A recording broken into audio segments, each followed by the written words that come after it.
بسم اللہ الرحمن الرحیم۔ السلام علیکم ورحمۃ اللہ وبرکاتہ۔ آج میں آپ کے ساتھ ایک زبردست واقعہ پیش کر رہا ہوں جس کا نام ہے سب سے بہتر پل۔ امام غزالی رحمۃ اللہ علیہ نے ایک عجیب انداز سے یہ بات سمجھائی ہے۔ فرماتے ہیں کہ ایک بادشاہ کا ایک بڑا باغ تھا جس کے کئی حصے تھے۔ اس نے ایک آدمی کو بلایا اور اس کے ہاتھ میں ایک ٹوکری تھما دی اور کہا کہ میرے باغ میں داخل ہو جاؤ اور بہترین پھلوں سے ٹوکری بھر کر لاؤ، بڑا انعام ملے گا، مگر شرط یہ ہے کہ جب اندر سے گزر کر آ جاؤ تو تمہیں دوبارہ واپس جانے کی اجازت نہیں ہوگی۔ اس نے کہا چلو یہ تو کوئی بڑی بات نہیں۔ وہ ٹوکری لے کر چل پڑا، ایک طرف سے دروازے میں داخل ہوا، دیکھا کہ اس کے اندر پھل ہے مگر پسند نہ آئے۔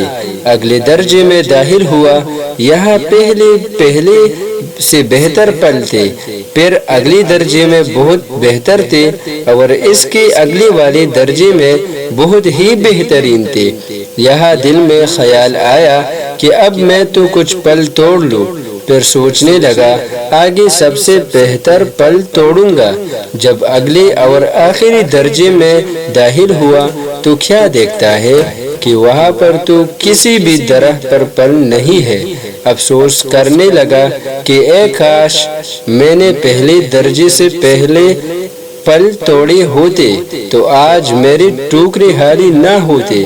اب میں بادشاہ کو کیا منہ دکھاؤں گا؟ امام غزالی رحمۃ اللہ علیہ فرماتے ہیں اے دوست، بادشاہ اللہ رب العزت کے مثال کی مانند ہے اور انسان جو باغ میں جا رہا ہے وہ تیری مثال ہے، اور ٹوکری سے مراد تیرا عمل نامہ ہے۔ زندگی کی مثال باغ کے مانند ہے اور اس کے مختلف حصے تیری زندگی کے ہر دن کے مانند ہے۔ اب تجھے ہر دن میں نیکیوں کے پھل توڑنے کا حکم دیا گیا، لیکن تو روز سوچتا ہے کہ میں کل سے نیک بن جاؤں گا، یعنی اگلے درجے سے پھل توڑوں گا، اگلے درجے سے پھل توڑوں گا۔